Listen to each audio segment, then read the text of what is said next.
नमस्ते मैत्रिणींनो. तर आज आपण शिकणार आहोत कलांजली पैठणीवरचा बॅक पार्ट कसा स्टिच करायचा. नमस्ते, मी राधिका. मी स्वागत करते तुमचं माझ्या नवीन यूट्यूब चॅनलमध्ये.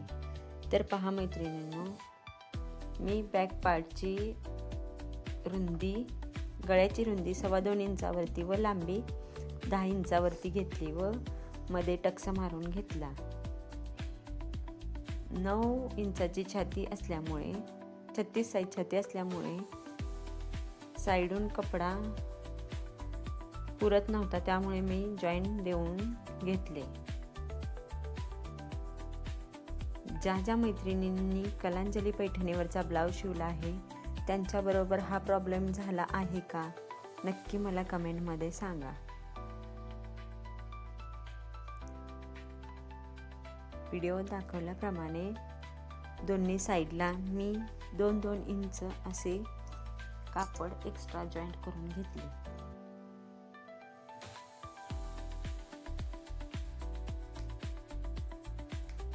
तर आपला शोल्डर 5.5 इंचाचा असल्यामुळे आणि रेडी गळा हा 6 इंचाचा असल्यामुळे आपण तो गळा थोडासा कमी करून घेणार आहोत. तर गळा कमी करून कसा घ्यायचा, 3 इंचाचा गळा आहे, आपल्याला रेडी हवा आहे 2.25, तर आपण 0.5 इंच कमी करून अशी तिरकस शिलाई मारून घ्यायची. तिरकस शिलाई मारल्यामुळे आपला गळा रुंदीला कमी होऊन जाईल. नंतर गळा कमी झाल्यावरती बरोबर सेंटरला अस्तरचा कपडा ठेवून पिन लावून घ्यायच्या. पिन लावून घेतल्यामुळे गळ्याला स्टिचिंग करताना फिनिशिंग परफेक्ट येते. व्हिडिओ दाखवल्याप्रमाणे एकदम परफेक्ट असं डिझाईनच्या बाहेरून 0.5 इंचाची शिलाई मार्जिन ठेवून स्टिच करून घ्यायचं.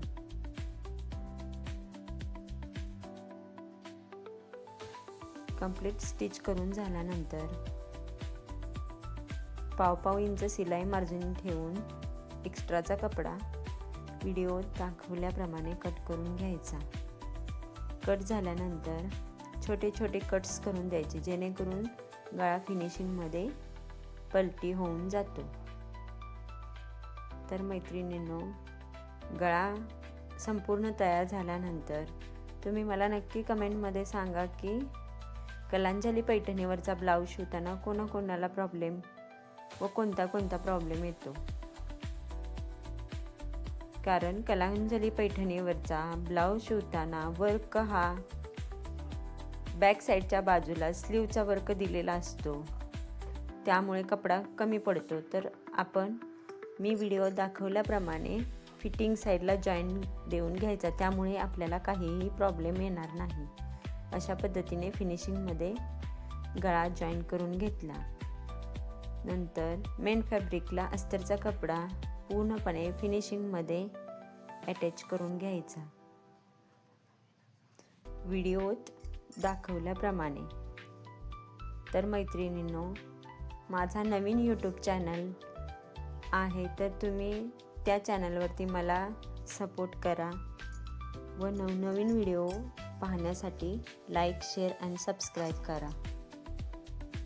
तुमच्या एका सबस्क्राईबमुळे मी मोटिवेट होऊन नवनवीन व्हिडिओ तयार करण्याचा प्रयत्न करेन व ते यूट्यूबवरती अपलोड करेन.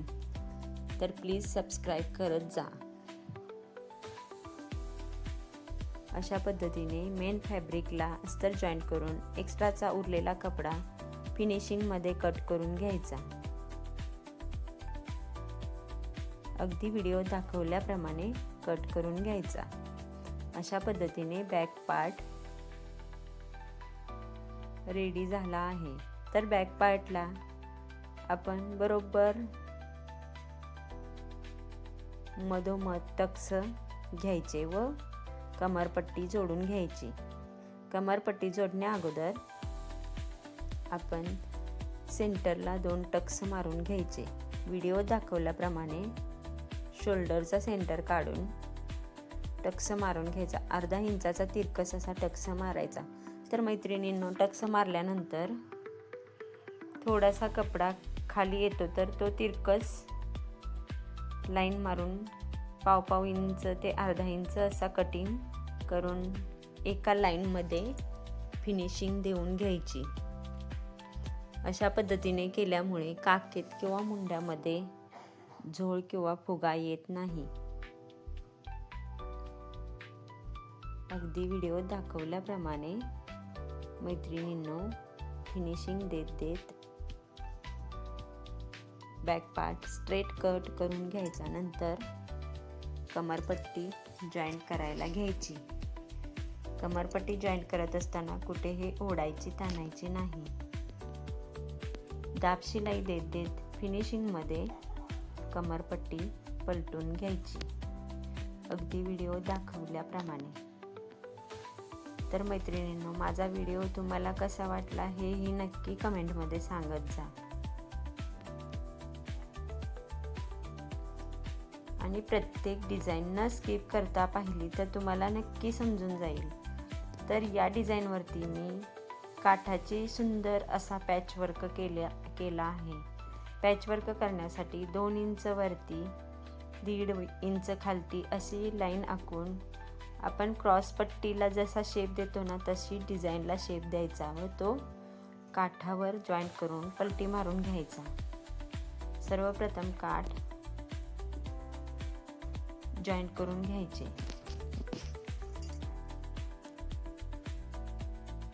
त्यावरती दाब शिलाई देऊन फिनिशिंगमध्ये पट्टी तयार करून घ्यायची. नंतर कॅनव्हास पेपर अशा पद्धतीने ठेवून अगदी व्हिडिओ दाखवल्याप्रमाणे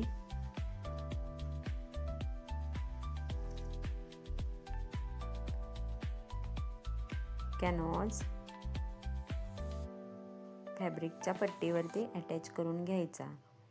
राहिलेला एक्स्ट्रा कपडा कट करून छोटे छोटे कट्स देऊन ही पट्टी फिनिशिंगमध्ये पलटी करून घ्यायची,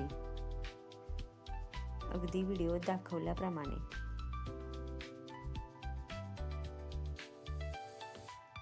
नंतर त्यावरती फिनिशिंगवाली दाब शिलाई दिली की एकदम आपली डिझाईन उठून दिसेल. अशा पद्धतीने कॅनव्हासवरती मेन फॅब्रिक व्हिडिओ दाखवल्याप्रमाणे जॉईन करून घ्यायचं.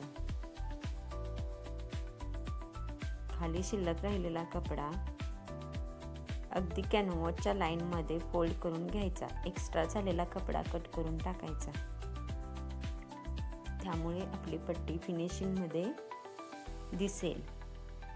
तर अशा पद्धतीने बॅक पार्टचा सेंटर काढून ही पट्टी जॉईन करायला घ्यायची.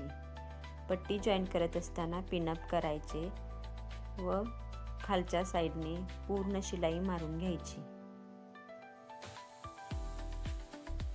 एकदम व्हिडिओ दाखवल्याप्रमाणे पूर्ण शिलाई मारून घ्यायची. तर वरची साईड जॉईन करत असताना गोल्डनवाली रेडीमेड पाइपिंगचा यूज मी केला आहे. त्यामुळे या ब्लाउजचा लुक अजून चांगला येईल व डिझाईन ही उठून दिसेल. यासाठी मी दोरी पाइपिंग मार्केटमध्ये मिळते ना, त्याचा मी वापर केला आहे. रेडीमेड दोरी पाइपिंग अशा पद्धतीने व्हिडिओ दाखवल्याप्रमाणे संपूर्ण पाइपिंग करून घ्यायची. तर मैत्रिणींनो, अशा पद्धतीने कलांजली पैठणीवरचा ब्लाउज तयार.